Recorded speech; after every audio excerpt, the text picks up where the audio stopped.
I'm carrying your child, his ex-wife's confession that made the millionaire unable to let her go. The pregnancy test slipped from Maya Collins' trembling fingers like a bomb she couldn't disarm. 2 lines, bright, undeniable. The result cut into her reality like a blade. Too cruel, too late, too ironic. 6 weeks. For 6 weeks, her body had been growing life while she had signed divorce papers, packed up her belongings, and convinced herself that leaving Julian Reed was the right thing to do. Now sitting in Dr. Eleanor Walsh's sun-drenched office, sunlight pouring through tall windows in the century-old clinic nestled in downtown Savannah, Maya felt like the universe had just played its most vicious joke.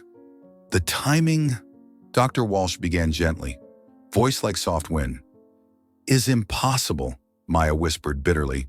We tried for 3 years. 3 years of disappointment, of heartbreak, of test after test, showing one miserable line. And now, 3 weeks after I ended my marriage, my body decides to create the one thing that might have saved us? The memory slammed into her chest like a fist. Their final night together, 2 weeks before the divorce. Julian had come home late from yet another meeting, but instead of fighting, they had clung to each other like 2 people trying not to drown. In that final fleeting moment of connection, their child was conceived. Have you thought about telling him? Dr. Walsh asked, her silver hair catching the golden light. Maya gave a hollow laugh, sharp and cutting. Tell him what? That the wife he no longer had time for is now pregnant with the baby he stopped believing would ever come? That while he was chasing his father's shadow, our miracle was already growing inside me? She stood abruptly, the flowing dress she wore disguising the secret that would change everything. Through the tall window, she saw Savannah glowing in peach and gold, rows of historic homes painted in stories of love and loss. He made his choice, she said, her voice steady despite the cracks inside her. Work over family, legacy over love. He chose a dead man's expectations over a living future with me. Dr. Walsh leaned forward, concern softening her expression. A baby can change everything, Maya. Not Julian, she replied, voice brittle like a forgotten prayer. Julian doesn't change for anyone. He expects the world to spin on his schedule, his deadlines, his board meetings. I spent 7 years being the understanding wife, smiling through missed dinners, forgotten anniversaries. I won't raise my child to come second to a real estate firm. The truth settled around her like armor. She had moved to the East Quarter under her maiden name, disconnected from the elite circles that once knew her as Mrs. Julian Reed. He didn't know where she lived now, and she planned to keep it that way. What will you tell the child about their father? Dr. Walsh asked quietly. The question struck like an arrow. Maya pressed her hand gently against her still flat stomach, where a poppy seed-sized life was quietly reshaping everything she thought she knew about love. The truth, hon, she said softly, that their father is a brilliant man who built skyscrapers, but never quite learned how to build a home. That he loved us in his own way, but it wasn't enough. That sometimes loving someone means protecting them from the person who could hurt them the most. The late afternoon sun bathed the room in amber. Maya stepped out onto the cobblestone streets of Savannah, carrying with her the fear, the promise, and the unspoken vow to the life growing inside her. The late afternoon air carried the scent of jasmine and hope, and for the first time in months, Maya Collins allowed herself to feel a flicker of joy. She was going to be a mother. The thought both terrified and thrilled her. She had once dreamed of this moment for so long, imagining Julian Reed's face when she told him, the way he would place his hand over her belly and whisper promises to the child not yet born.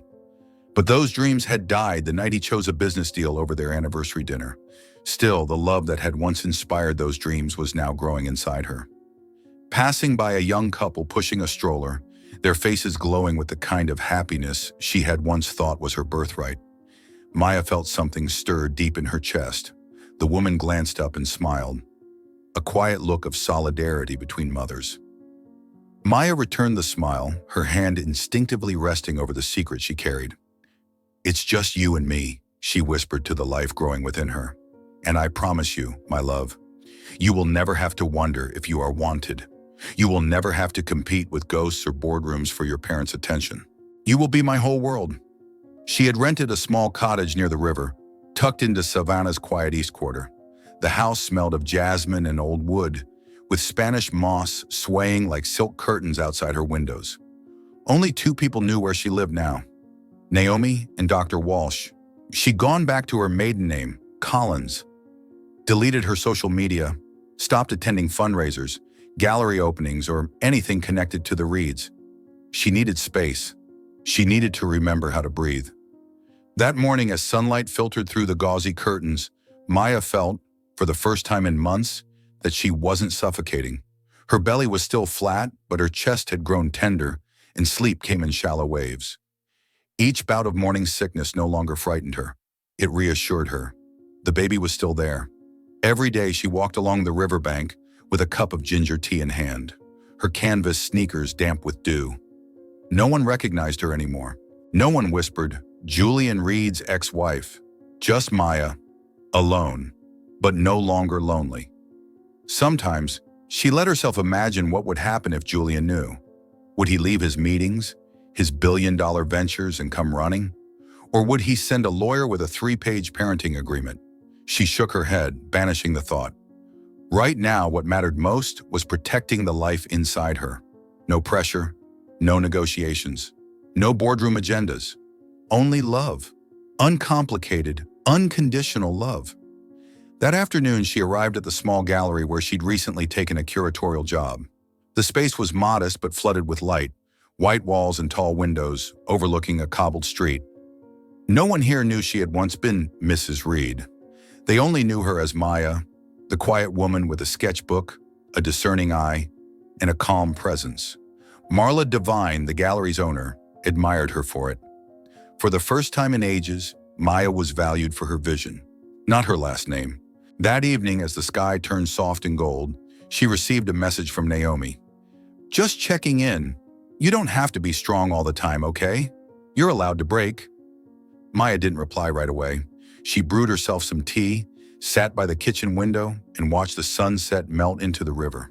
Her hand found her belly, still barely changed, yet already home to everything that mattered. And she whispered, "This time, we'll do it right. No mansions, no Reed name. Just us." The afternoon in the art gallery felt like honey dripping over the white walls. Sunlight poured in through the tall glass windows, glinting against paintings that had yet to be labeled. Maya was bending over, checking the list of artworks for the autumn exhibition, when a wave of nausea crashed into her without warning. She rushed to the back of the gallery, barely making it to the break room before her head began to spin. The sound of retching echoed in the quiet space. She sat slumped on the floor, panting, sweat beading on her forehead. "Don't tell me it's because of that bread from this morning?" A familiar voice came from behind her. Maya looked up and met the eyes of Naomi, the only close friend who had stayed after the divorce. Naomi stood in the doorway with her arms crossed, her gaze fixed on Maya's pale face. "Bread doesn't make people sick for 3 weeks straight, Maya." Maya pressed her lips together, as if a single word could make everything crumble. Naomi stepped closer and sat down beside her. "How many weeks are you?" Silence. Naomi didn't need an answer. She already knew. Her eyes softened, and she gave Maya's hand a gentle but firm squeeze. "It's Julian's, isn't it?" Maya nodded. "You're not going to tell him?" "No." Naomi frowned. "Why not?" Maya straightened up, grabbed a tissue to wipe her face, and looked toward the small high window, where golden sunlight fell like dust. "Because I don't want him to see this as a mistake to be fixed. I don't want him to show up with a child-raising plan or a team of lawyers. I don't want this child pulled into a world of power and control. I want the baby to grow up in love, not pity or obligation." Naomi stayed quiet for a moment. "Julian isn't the person I need anymore," Maya said softly. "I need peace. I need the freedom to love my child in my own way. I don't need a big house, a gold business card, or someone to rescue me." Naomi exhaled, a mix of sadness and pride. "I understand, but you can't carry everything alone forever.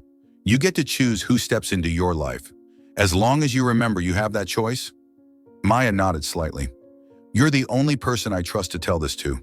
You'll keep the secret, won't you?" Naomi squeezed her hand tighter. "Until you're ready, or until your kid shouts it out in a board meeting." They both laughed, for the first time in weeks of tension. Outside, the sun was setting, and though the nausea hadn't fully gone, Maya felt lighter, knowing someone else knew and knowing that person understood. As they stepped out of the gallery into the crisp Savannah morning, Naomi pulled her coat tighter against the breeze. They were halfway down the block, heading toward the little cafe they often stopped at after work, when a familiar voice cut through the air like a blade slicing through silk. Both women turned at the same time, and Maya Collins' heart stopped for 3 whole seconds. About 15 meters away, standing in front of the very cafe where she and Julian Reed had spent countless early morning dates in their first years of marriage, was Thomas Hale, her ex-husband's chief of staff, and the one man in Charleston most likely to inform the very person she had worked so hard to avoid.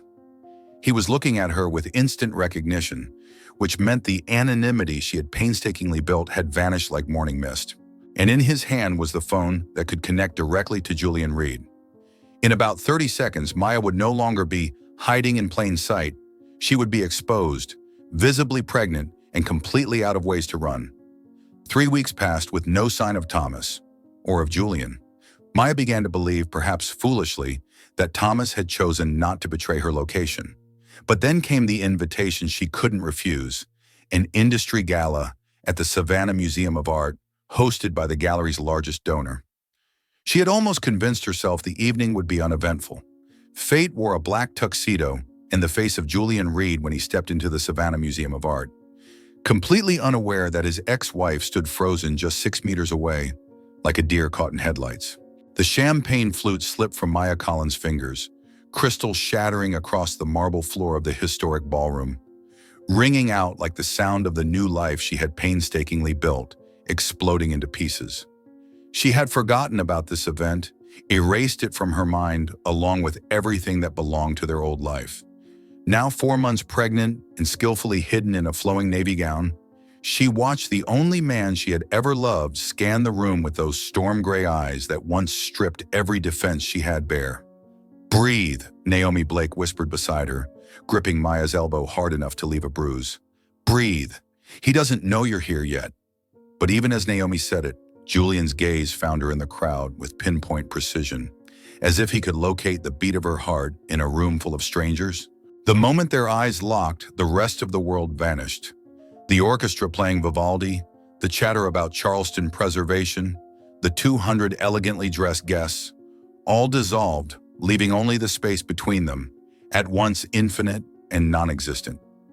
He looked devastatingly handsome but worn, the perfect elegance of the tuxedo clashing with the kind of erosion only a broken heart could etch. His face was leaner, his gray eyes shadowed with exhaustion, his hair longer than usual, as though he had stopped caring about the details that once mattered so much. Even from here, she could see the imprint of separation carved into every feature. "Damn!" Naomi exhaled sharply, following Maya's gaze. "Okay, new plan. We leave before he—" But Julian was already moving, cutting through the crowd with the same unshakable focus that had built his empire and destroyed their marriage. People instinctively stepped aside, sensing the magnetic force of a man pursuing his target. Maya stood rooted, unable to move forward or back, drawn into the orbit of a love that had never truly died, no matter what the divorce papers said. "Mrs. Reed," he said when he stopped in front of her, speaking her former title like a prayer he wasn't sure he was allowed to utter. His voice was rougher than she remembered, as if the last 4 months had been spent shouting or crying, or both. "It's Collins now," she replied instantly, and regretted it at once when his brow furrowed. "I changed it back." "Of course you did." His smile was pained, part self-mockery, part heartbreak. "You changed everything, didn't you? The address, the phone number, even the desire to exist in the same city as me." The accusation hung between them like a dare, and Maya lifted her chin with the pride that had carried her through the worst weeks of her life. "I started over. That's what people do when a marriage ends." "Ends?" His voice was quiet but sharp. To me, it felt more like a wound that kept bleeding. Death by 1,000 cuts, each one caused by my own neglect. The raw honesty in his tone startled her. This wasn't the Julian of anniversary dinners interrupted by calls, or the man who had managed their relationship like a business deal. This was the man she had loved under Spanish moss and starlight. The one who once read her poetry and promised forever before forgetting how to prioritize what mattered most. "What are you doing here?" she asked, struggling to keep her voice steady while her heart tried to break free from her chest. "This isn't your scene anymore. Too much small talk, too little return." The jab hit its mark, but he absorbed it with the calm of a man who knew he deserved it. "I've been to all of them," he said quietly. "Every charity gala, every gallery opening, every social event in Savannah for the last 4 months.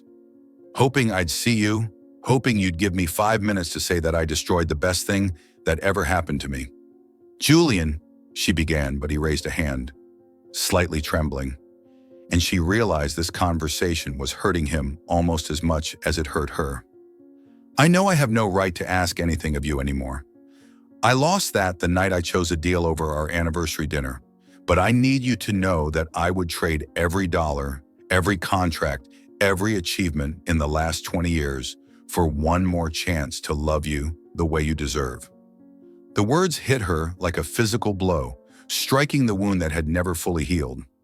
Around them, the gala moved on, but Maya felt exposed, as if standing alone under a spotlight, every secret laid bare. "It's too late," she whispered, her hand unconsciously moving to her belly. The gesture was small, protective, instinctive, but Julian's eyes followed it with the same sharp focus that had built him a fortune and cost him everything else that mattered. His gaze swept over the flowing gown, the slight turn of her body to deflect attention, and the softening in her face and frame that 4 months of pregnancy had brought. She saw the recognition dawn on his face like sunrise over the harbor. Slow, inevitable, and world-changing. "Maya," he said, her name carrying equal parts question, prayer, and accusation, all wrapped into 2 syllables with the power to upend everything. "Don't," she blurted, panic rising thick in her throat. "Whatever you think you see, whatever you think you know, you're pregnant." The statement fell between them like a stone into still water, sending ripples through every corner of their lives. "You're carrying my child." His voice was not a question, and the certainty in it made denial useless. 4 months of hiding behind loose clothing, careful angles, and outright lies, undone by a single instinctive act of motherhood. "How long?" His voice was almost a whisper, yet it carried the weight of a world shifting beneath them. "It doesn't matter," she replied quickly, stepping back, and immediately bumped into Naomi, who stood behind her like a poised warrior guarding her flank. "It's none of your business." "None of my business?" Julian's voice cracked like that of a teenage boy, drawing the attention of nearby guests who sensed the whiff of drama invading an otherwise perfect party. "You're carrying my child, and you think that's none of my business? You've already made your choice," Maya shot back, forcing her voice low while her world crumbled. "Work over family, success over love, the shadow of your father over our future. You can't just change your mind because there's a child involved." "Everything has changed," he said fiercely, stepping closer until she could see the gold flecks in his gray eyes, could count the new lines grief had carved around his mouth. "Everything changed the night you left, and it's been changing every day since. I've been searching for you for months, trying to prove I can be the man you deserve. And now there's nothing," Maya cut him off, her voice stronger than she felt, fueled by 4 months of rehearsing for this confrontation. "Now you go back to your empire, your board meetings, your father's impossible standards, and I go back to my life, the one I'm building for me and my child." "Our child," Julian corrected, and the word "our" struck her like a slap. "Our child, Maya, conceived in love even if I was too stupid to protect that love when it mattered most." The orchestra chose that moment to begin a waltz. Their waltz, the melody that had played at their wedding and in hundreds of quiet evenings when their love had been strong enough to move mountains. "Dance with me," Julian said suddenly, holding out his hand as though inviting her to leap into the void with him. "Just one dance, 5 minutes to remember what we were before I ruined everything." "I can't," Maya whispered. Yet even as she said it, her body betrayed her, leaning toward him as if pulled by a force older than their mistakes, something fierce enough to survive broken vows. "Please," he said, and the word carried 4 months of regret, 20 years of ambition that had cost him everything, in the desperate hope of a man who finally understood what mattered most. Just one dance and then I'll let you go. I'll walk away if that's what you want. But give me 5 minutes to hold you, while our child is growing between us, and I'll spend the rest of my life grateful for that moment. It was a request both impossible to accept and impossible to refuse. Around them, other couples were already on the floor, but Maya saw only his hand and the promise of either disaster or salvation. In her belly, their child shifted, as if responding to the music or the sound of his father's voice. And Maya felt her final defenses melting away like a sandcastle meeting the tide. "One dance," she heard herself say, placing her trembling hand in his. 5 minutes, and then we're strangers again. The moment his fingers closed around hers, muscle memory roared back. The way they fit together, his hand at her back, her head finding its perfect place on his shoulder. They stepped onto the floor like sleepwalkers into a shared dream.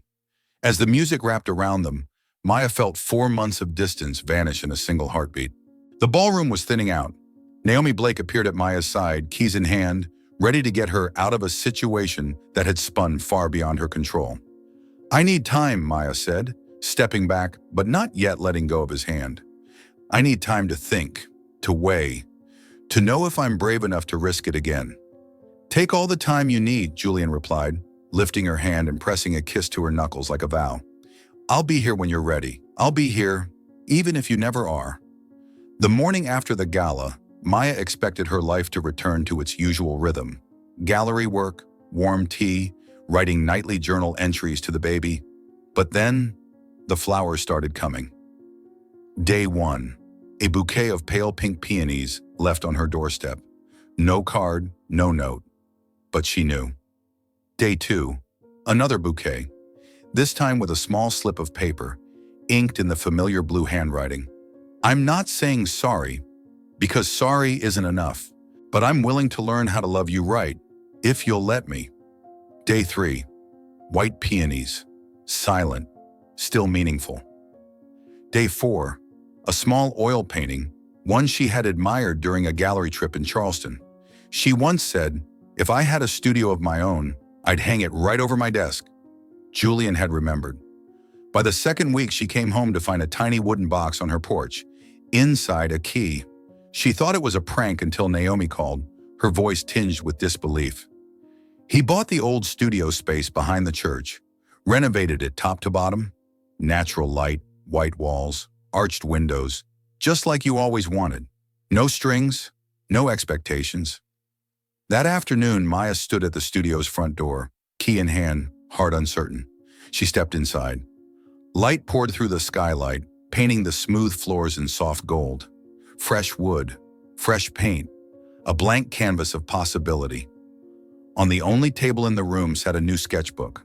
On the first page, in neat ink, "Start again, your way." She didn't cry, but something inside her shifted, like a quiet rain after a long drought. In week 3, Thomas Hale reached out. Julian's longtime assistant, formal as ever, asked to meet.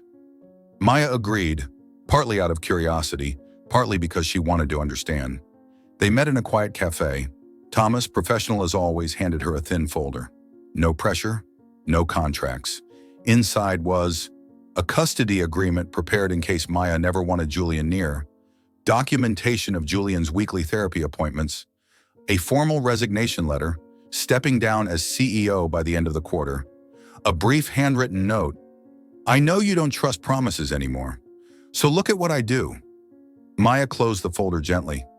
"He's not asking me to come back?" she asked quietly. Thomas shook his head. "No, he only wants you to know, if you need him, he'll be there. But if you don't, he'll still show up, every day, as the best father he knows how to be." Maya turned toward the window, heart twisting. Not because of Julian, but because, for the first time, he wasn't loving her by holding on. He was loving her by letting go. And maybe, just maybe, change was real. The storm came suddenly, just like everything else that had ever upended Maya's life. The forecast said heavy rain, nothing more. But within hours, the sky over Savannah turned black. Wind howled through the old oaks, and rain battered the windows like the urgent fists of fate. Maya shut the windows, pulled the curtains tight, checked the flashlights and backup batteries. She was 6 months pregnant now, her belly heavier, her steps slower, and for the first time she felt afraid. Not of the storm, but of being alone in it. The little river cottage trembled with each gust of wind. The lights flickered, then went out. Darkness swallowed the space whole. She felt her way to the kitchen, flashlight in hand, just reaching for her phone to call Naomi, when a knock. 3 solid knocks on the door. Maya froze. Her heart raced. She stepped forward, cracked the door, and stopped cold. Julian, soaked through, shirt plastered to his chest, hair dripping down his forehead, face streaked with rain. "Are you insane?" she hissed, pulling the door wider. "You walked here? In this?" "You didn't answer your phone," he panted. "Naomi said you were alone. I couldn't sit still." She sighed, stepped aside. "Come in." Julian stepped inside, bringing with him the cold and the scent of wet earth. She handed him a dry towel and one of her father's old flannel shirts. "This place," he looked around surprised. "It's so you."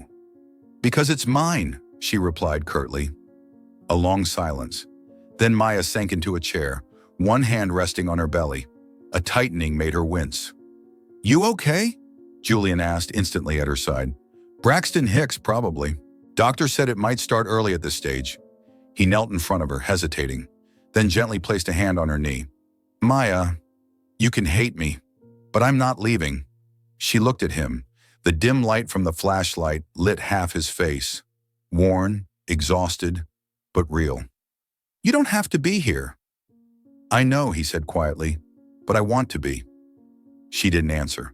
The wind still screamed outside, but inside the tiny room, something began to soften. Julian moved his hand, not onto her belly, but near it, as if asking permission. Maya nodded. When his palm finally met the curve of her stomach, something in him shifted. His face changed, gentled, brightened, as if he was touching life for the first time. "She's kicking," he whispered in awe. Maya nodded. "She usually kicks when I'm anxious." A smile touched his lips. "She must know how stubborn her mom is." She laughed quietly, but it was the first time she'd laughed in weeks. Outside, the rain kept falling, but inside they sat together. Not as enemies, not as strangers, just two people who had once broken each other, now sharing the quiet space of surrender. Maya always thought she had more time. 3 weeks of maternity leave still ahead, a half-finished gallery installation, a checklist titled, "Before Baby Arrives."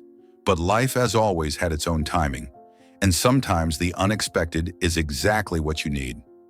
That morning, Savannah gleamed under the sun after days of rain. Maya was steeping tea when the first pain hit, deep, dull, and unfamiliar.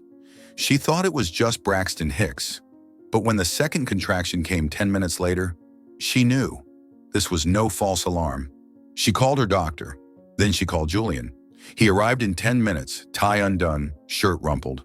The moment he saw her curled over, hand on her belly, he didn't ask questions, just moved to support her. At the hospital, things moved faster than anyone expected. 4 centimeters dilated, the nurse said briskly. "She's in early labor. We'll try to stall it, but if not, the NICU is ready." Julian stayed by her side, holding her hand. For once, he didn't try to fix or control anything. He just stayed. "When I told you I didn't need you," Maya gasped between contractions, "I was wrong. I need you." "I know," he whispered, pressing a kiss to her knuckles. "I'm here. You don't have to do this alone." The pain came like waves, unrelenting. Maya gripped his hand, every breath raw, every sound from her lips a war cry and a prayer. Time bent inside that hospital room, only breath and heartbeat and the rush of life trying to make its entrance. When the doctor said, "We need to deliver now," Julian stood, pale but resolute. "You can come in," the nurse told him, "if she wants you there." Maya nodded, instantly. He suited up, walked beside her, not like someone arriving late, but like someone who had been there all along. The delivery took over 2 hours. Maya was exhausted, tears streaking her cheeks. Julian never left her side. "You're doing this, Maya. Look at me. You don't have to be strong alone anymore." And then, a cry, sharp, alive, louder than they imagined. "It's a girl," the doctor said, placing the tiny baby onto Maya's chest. Maya sobbed. Julian did too. There was no past, no failure. Just this moment. Their miracle, made real. She was premature, barely 5 pounds, taken quickly to NICU, but the doctor reassured them. "She's doing well. Just needs time." Julian sat beside the glass wall of the NICU, eyes locked on the tiny fighter wrapped in wires and warmth. From her recovery room, Maya watched him, not as a man of deals and deadlines, but as a father. That night, when he returned to her bedside, eyes red but shining, Maya said softly, "Her name is Lena." Julian nodded, took her hand.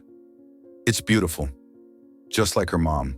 And in that quiet hallway of a hospital with a baby in an incubator and old wounds still healing, they understood something simple and true.